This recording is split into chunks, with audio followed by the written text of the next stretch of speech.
Habe ich die miteinander? Äh, Du, da hockst nichts an in der Spätschicht und drehst deine arbeitest und auf einmal ploppt da der Ding auf, Trailer GTA 6 und ich, hä? Was? Gibt's das auch noch? Hab ich mir gedacht. Ey, ohne Schmarrn, ich hab das nicht mitgekriegt. Ha, ist ja wurscht. Ja, ist ja bloß 10 Jahre her oder so. Wann ist denn der letzte Teil rausgekommen? Der Fünfer? 2013? Kann das sein? 10 Jahre? Pfui! Naja, ist ja wurscht. Auf jeden Fall gibt's da einen Trailer. Den schau ich mir jetzt einmal an. Hab ich gehört. Ah ja, das bedeutet auf Englisch oder Amerikanisch nix für Kinder. Aber das braucht man ja wahrscheinlich niemand verzeihen. Ah, übrigens, von der Musik her, da juckt mir das jetzt eigentlich weniger. Ich will ja sehen, was passiert. Also, musikalische Unterstreichungen sind jetzt da einmal Nebensache. Ja, starten tut die ganze Szene natürlich mit einem wunderschönen Sonnenuntergang in einem warmen, fast schon violetten Licht gehalten. Unterstreicht wahrscheinlich diesen alten Vice City-Style, wenn man nicht alles täuscht.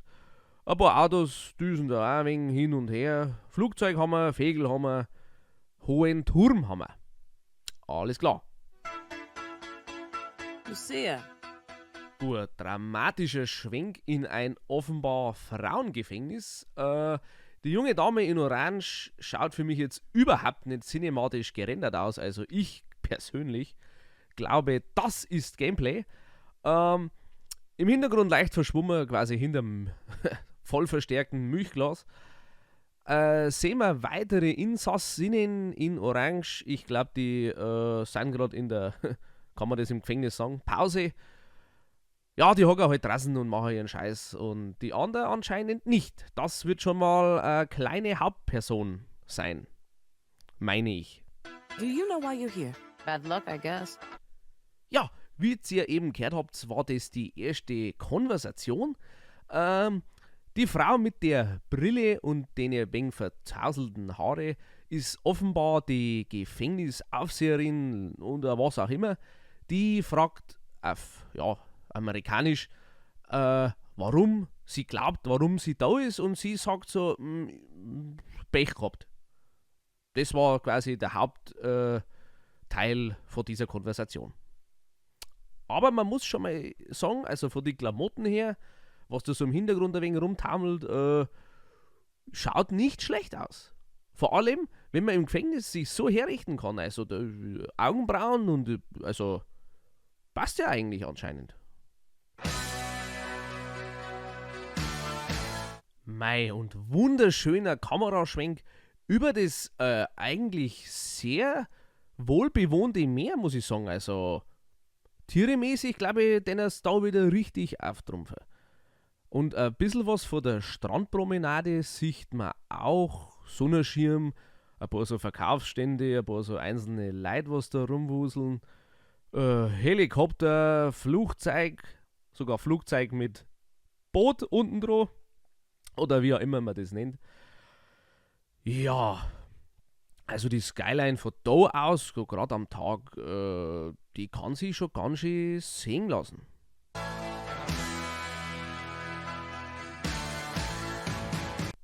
Da hat man jetzt nur mal so ein höherer Wohnkomplex in Nahaufnahme.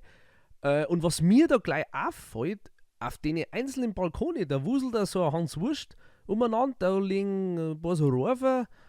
Also das schaut ins Detail sehr bewohnt aus, auch wenn man da unten ein wenig reinschaut, man sieht im Wohnzimmer die Dots, wie der Architekt sagt, in der Decken drin. Also vielleicht gibt es da auch ein wenig von außen Leben. Also nicht mehr so draufgeklatschte Fassaden oder fotorealistische Dreck oder was. Vielleicht hat man da ein wenig ans Detail gedacht. Und im Hintergrund fliegt schon der Düsenjet. Hier jetzt zum Sehen eine Gruppe aus 2 Leuten, die wo mit einem Sumpfboot und augenscheinlich bewaffnet durch, Natur durchdüsen. So, und auch hier sehen wir ein wunderbares Naturbeispiel von GTA 6. Eine Gruppe von Flamingos, die schiert von links nach rechts durchs Bild. Unten sind wir zwei Krokodile, die wo da ein wenig rumsandeln, sagen, was machen wir heute, was fressen wir heute und so weiter und so fort. Die Wälder und Gräser schauen sehr hochauflösend aus, muss ich sagen. Auch sehr weitgiebig, also da wird es Speicherkarten wahrscheinlich wieder sehr, sehr an den Kragen gehen. Ich sehe da ein wenig so die Problematik in der Welt des Wildereins, dass da, weißt du schon, Tiere abknallen. Da muss ich ganz ehrlich sagen, knallt es doch ab, Alter, Kruzifix, das ist ja virtuell. In Call of Duty werden 600 Mal die Weltbevölkerung ausgelöscht und dort tatsächlich wegen vor virtuelle Pixel aufregen.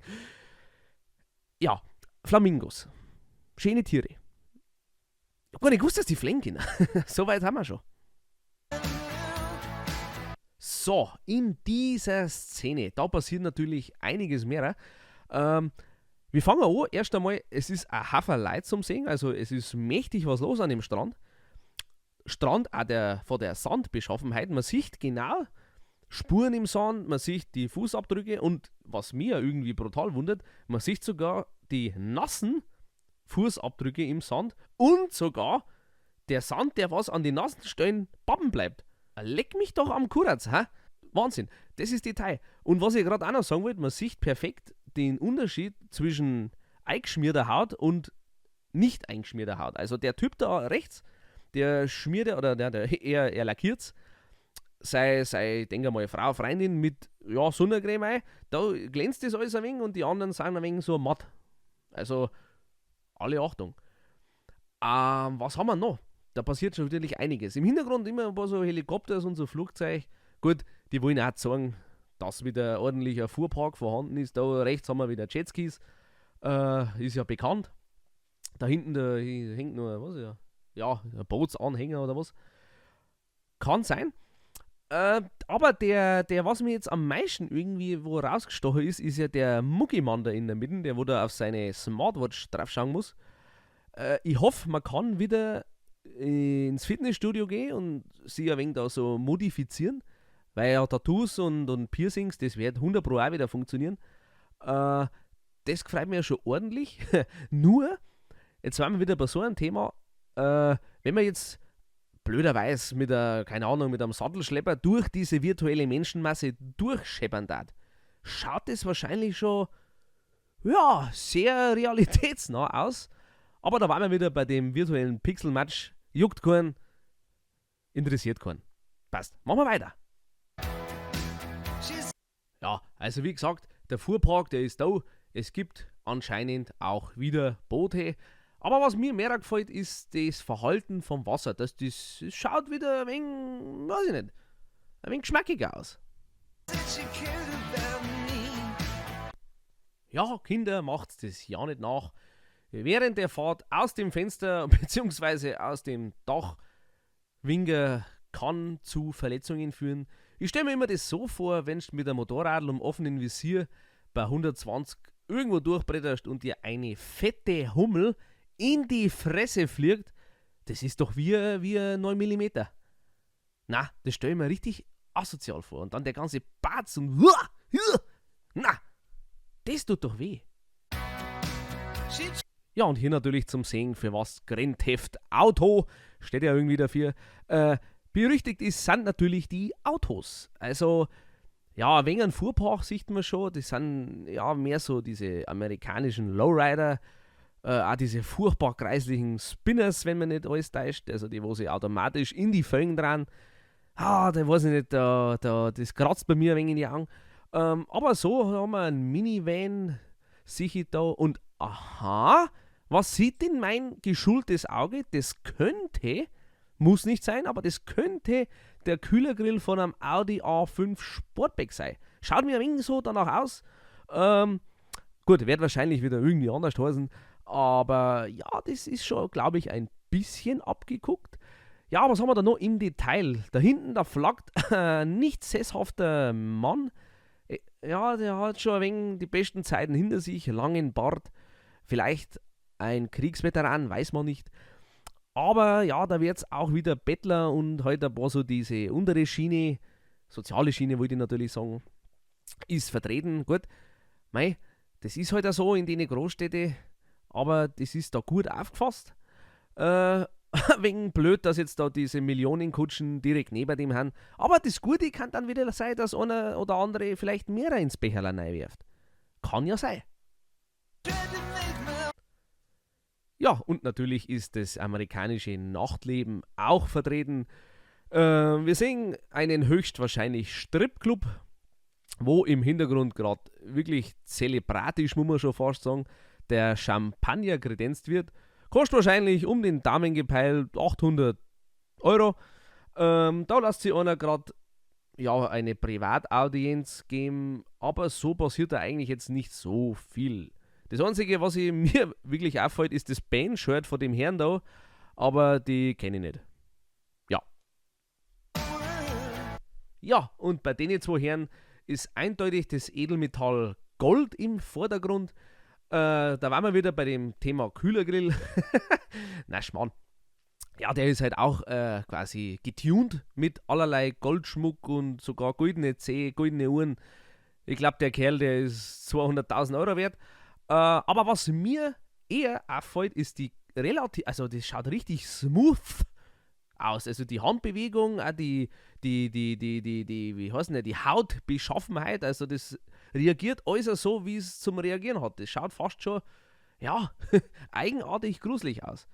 Also wenn das wirklich so ist wie im Spiel, dann holler die Waldfee. Dann wird das eine große Nummer, muss ich sagen. So, eigentlich passiert jetzt da nicht viel. Man sieht halt, die Skyline in der Nacht. Schaut aus wie so eine Halbinsel da hinten mit Zufahrt. Ich denke mal, das ist ja die einzige Straße, was da hinführt. Was mir da gleich auffällt, ist da unten, das schaut ein wenig aus wie so ein Mautstall. Oder beziehungsweise, ja, irgendein, was kostet. Liebe Grüße gehen nach Österreich. Vielleicht ist es wieder so, dass man so gewisse Stadtgebiete erst so, betreten kann ab Mission Leg mich am Arsch. Das war natürlich auch wieder cool. So haben wir eigentlich nicht viel, außer dass da relativ viele Boote links da rumhantieren. Aber so, da unten ist noch ein wenig ein Tennisplatz, Parkplatz. Da sieht man aber auch wieder schön in die Häuser, da ist ein Licht da passiert vielleicht ein wenig was. Macht auf alle Fälle Spaß, das auch zum Schauen. Ja. Ja, da haben wir wieder eine Straße, eine vielbefahrene Straße, wo willkürlich einfach irgendwelche Autos parken, also wurscht. Was haben wir da für einen Lamborghini-Verschnitt, Porsche, Ferrari, halt die Luxus-Variante von Autos. Da rechts, da treibt sich eine Damengruppe rum, die wo fragwürdige Outfits meines Erachtens tragen. Ich meine, die schaut ein wenig aus wie so eine Mandarine im Obstsackel drin. Gut, muss jeder selber wissen. Da unten ist ein Herr, der wo auch nicht mehr so gut beieinander ausschaut. Vielleicht auch ein wenig hängen geblieben, Psuffer. Ja, immerhin hat er einen Cheeseburger und was zum Saufen dabei und unter anderem auch ein Leguan auf der Schulter. Ob das jetzt seiner ist oder ob der zufällig auf der Straße gelaufen war, der wo sich da zugesellt hat, das weiß man jetzt nicht. Ich habe ihn jetzt auch nicht direkt gefragt. Aber ich rede schon wieder so einen Schmarrn. Machen wir weiter. Ja, das ist eindeutig ein Tanzclub, da wo gerade eine auflegt. Mehr nicht. Und gleich wieder ein wunderschöner Schnitt auf eine Wenger Landschaft. Das ist das, was ich gesagt habe. Das sind so vereinzelte Inseln, die wo mit der Autobahn, Highway verbunden sind. Da sieht man jetzt auch wieder ein paar Autos, viele Boote, viele Yachten sind im Hintergrund. Und ich weiß nicht, da hinten sind es schon Schlachtschiffe, Bismarck, was weiß ich. Das da auf der linken Seite, das sind eher mehr so, Dünen, wie heißt denn, wie nennt man das? Kleine Inseln. Und das ist ein wenig so ein Perspektiven-Scheiß. Das schaut mir aus nach einem Zeppelin. Ja, also ich glaube, Wasserfahrt wird in GTA 6 auch wieder sehr, sehr groß geschrieben. Ich erhoffe mir da auch ein bisschen noch mehr Unterwassergeschichten. Und vielleicht ein wenig Fischen oder was. das war doch ganz cool. Ja, das waren wahrscheinlich die teuerst animiertesten Depf, die ihr in eurem Leben jemals gesehen habt. Na, aber was man echt sagen muss, wie es die Haut und so erwischt haben, also mit so Unreinheiten, Muttermale, gut, die Nägel, die kann ich wegschleifen, aber so schaut das grafisch natürlich schon Oberhammer aus, also alle Achtung. Was haben wir da noch? Die zwei Damen, die haben sie in den Pool reingehockt, offensichtlich gerade erst was zum Trinken geholt. Der andere, der schaut ins Handy rein und die anderen schauen ins Handy rein. Wie es halt so ist, heutzutage. Aber auch ein bisschen, ja, so die City Skyline sieht man, wenn alles noch ein bisschen verschwommen. Aber man kann da jetzt bestimmt schon draus sehen, dass das eine verfickt große Map wird. Also, da bin ich echt drauf gespannt. Schauen wir mal. Ja, das kurze Vice City Logo, das ist jetzt einmal nicht so wichtig. Schaut schön aus, brauchen wir nicht drüber reden. Aber was zur Hölle passiert denn da auf dem Boot? Ich habe so die Vermutung, das gibt wieder so ein spielinternes, ja, soziale Media-Ding. Wie hat jetzt das geheißen bei GTA 5? Da ist er, ich weiß nicht mehr. Auf jeden Fall schaut mir das schon aus, es wird jetzt so ein TikTok-Instagram-Verschnitt werden. Da kann man dann wahrscheinlich auch wieder online posten. Ihr kennt es doch alle. Was aber für mich jetzt ein bisschen interessant ist, ist dieser etwas extrovertierte OP, der mit der USA-Flagge. Schaut euch einmal den Sonnenbrand an. Ist das gewollt oder kann man da sein, also wenn man jetzt lang in der Sonne ist, kann man sich da drauf verbrennen? Das war natürlich, also detailmäßig absolut erste Sahne. Was haben wir noch? Da hat sich schon eine oben ohne gezeigt. Hey. Ja, so wie es halt ist auf so einem Boot. Und der da hat Man-Bun.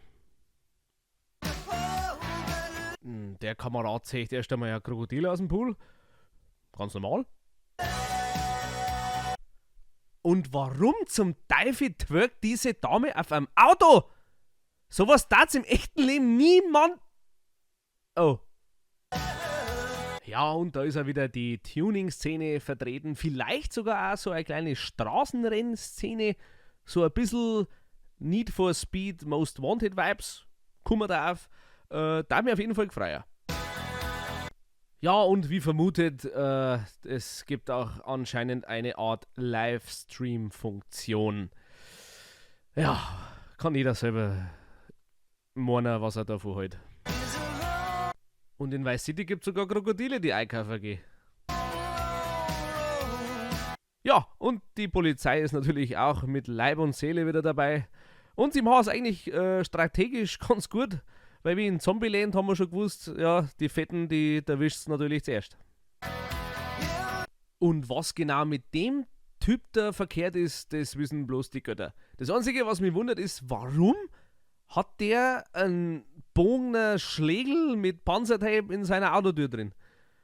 Ja, wissen wir nicht. Was mir jetzt an der Szene gleich aufgefallen ist, bis abgesehen, dass seine Hosen ein wenig rutscht, der Lack vor dem Auto, der ist leicht verändert, also das Metallische, ich bin mir sicher 100 Pro, da kann man wieder komplett Customization betreiben. Und da unten dieses ganz kleine Fitzerle an Aufkleber, das schaut ein bisschen aus nach diese, ja, folgt's mir auf Plattform XY. Ja, das ist das Einzige, was ich jetzt so sehe. Ja, der ein oder andere Psychopath ist wahrscheinlich auch vertreten. Ich meine, es ist ja völlig normal, dass man mit Hausschuhe und Stringtanga seinen Garten bewässert, gerade im mittleren Alter als männlicher Geselle. Aber vielleicht ist es mein good old homie, Fotznerwin! Vielleicht ist es. Hat er sich zur Ruhe gesetzt. Aber so stellen wir vor, wenn er mal etwas älter wäre. Ihr werdet euch jetzt wahrscheinlich genau das gleiche gedacht haben. Warum zum Teufel laufen die durch eine Kläranlage durch? Aber nein, beim zweiten Mal hinschauen sieht man genau, im Hintergrund sind ein paar Monster Trucks zum Sehen. Ein paar so Geländefahrzeuge. Ich denke mal, das ist ja so eine, ja, diese Dirtbike, was auch immer Szene. Was noch alles passiert ist, der Kerl von links, der läuft da mit einem Bier durch den Matsch durch. Da ist ein zweiter junger Herr, der offenbar etwas fester ist.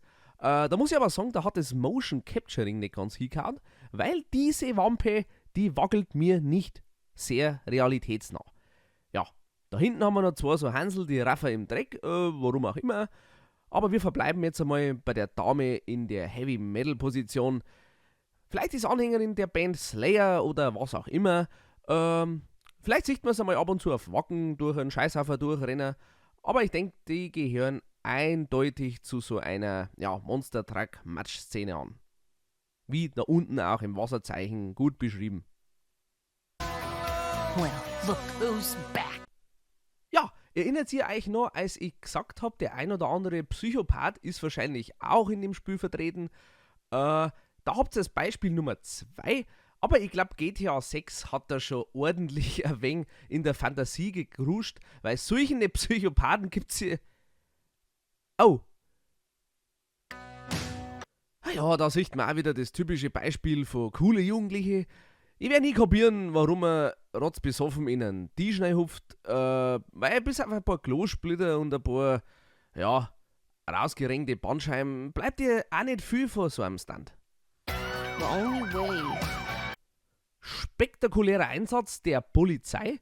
Sie sind in die entgegengesetzte Richtung gefahren. Chapeau an der Stelle. Der Typ da in Großaufnahme, denke ich, ist der zweite Hauptprotagonist. Der schaut ein wenig so aus wie der Typ da. Wer den nicht kennt, das ist ein italienischer Fernsehkoch.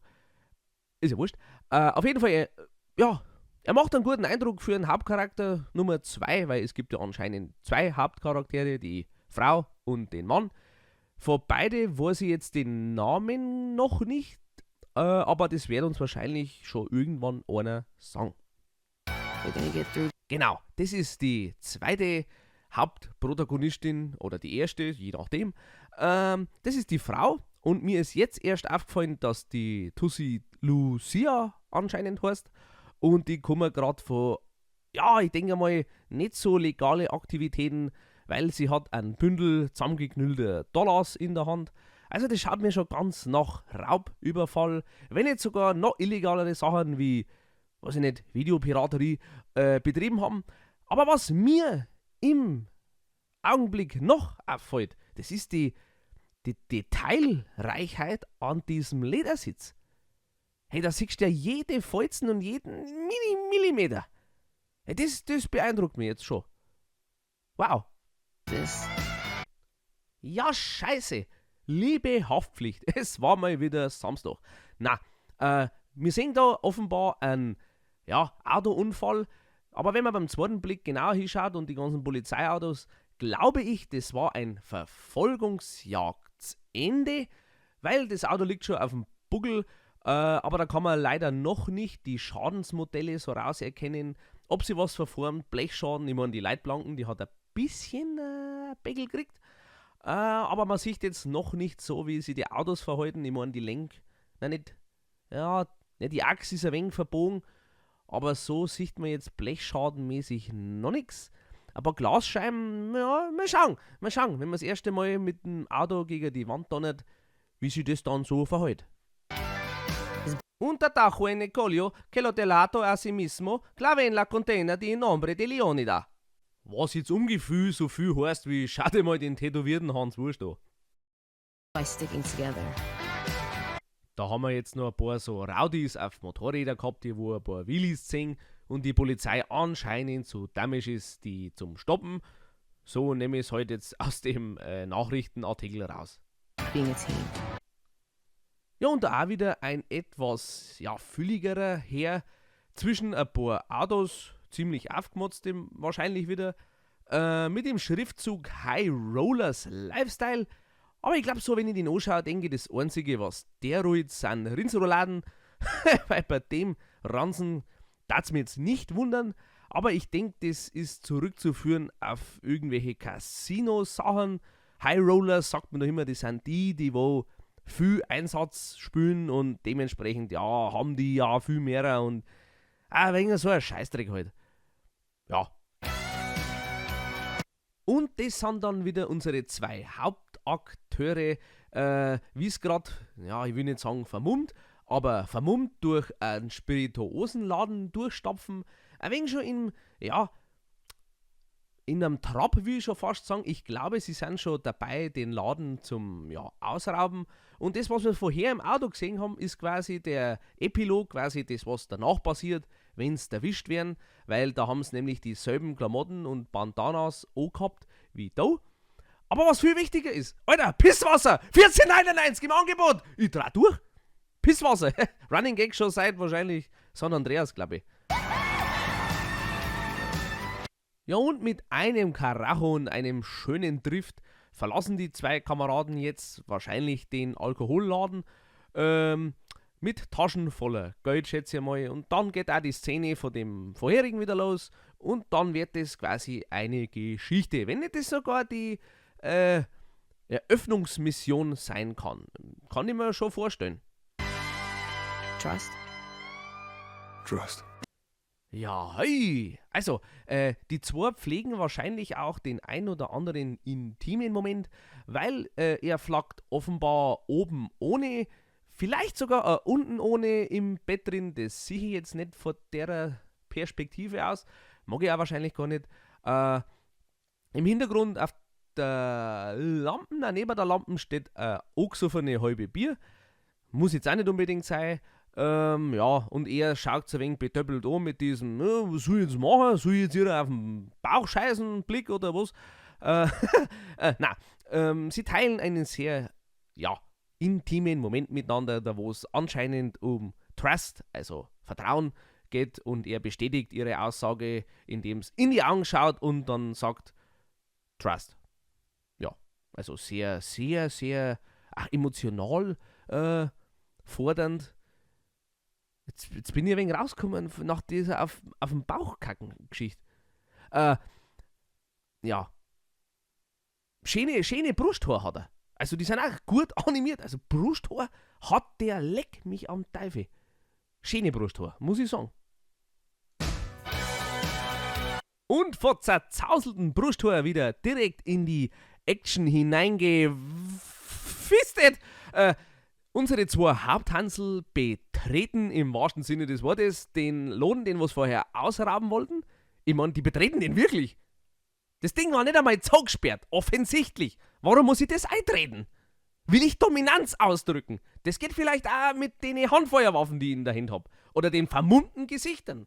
Das sagt doch mir als Verkäufer, oh ja, die kannten mich jetzt ausrauben. Ja, das glaube ich schon.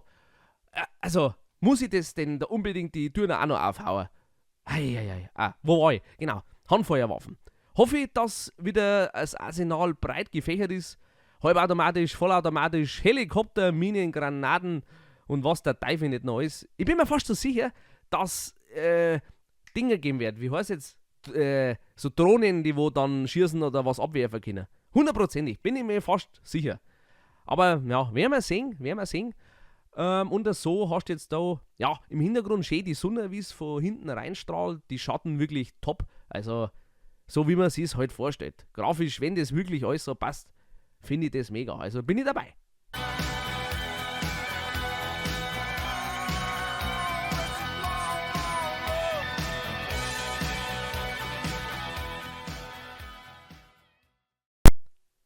Ja, und auch der wunderbare Übergang ins VI-Logo, der Römerdat-Song 6, natürlich namengebend für Grand Theft Auto 6. Ja, es kommt raus, laut dem Trailer, 25. Also das dauert schon noch ein bisschen. Aber gut, wenigstens kommt jetzt ein wenig was. Es wird jetzt wahrscheinlich nach und nach so Sachen gezeigt, das kann man machen, das ist ein Gameplay. Da bin ich schon übrigens drauf gespannt, weil da kann man jetzt noch nicht aus dem Trailer rauslesen, auf was für Plattformen der alles rauskommt. Also, klar, PlayStation 5 und Xbox, ich weiß gar nicht, wie die neue heißt, kommt's raus. PC ist wahrscheinlich dann wieder ein Jahr später, so wie immer. Wobei man aber jetzt schon wahrscheinlich sagen kann, dass das die Hardware zerreißen wird. Weil, wenn du schon mal überlegst, die Map, die wird ja anscheinend mega scheiße groß. Also, und was hat denn jetzt zum Beispiel so ein Call of Duty schon? 100 Gigabyte, was auch immer, weiß ich nicht. Das kriegst du auf keine CD mehr drauf.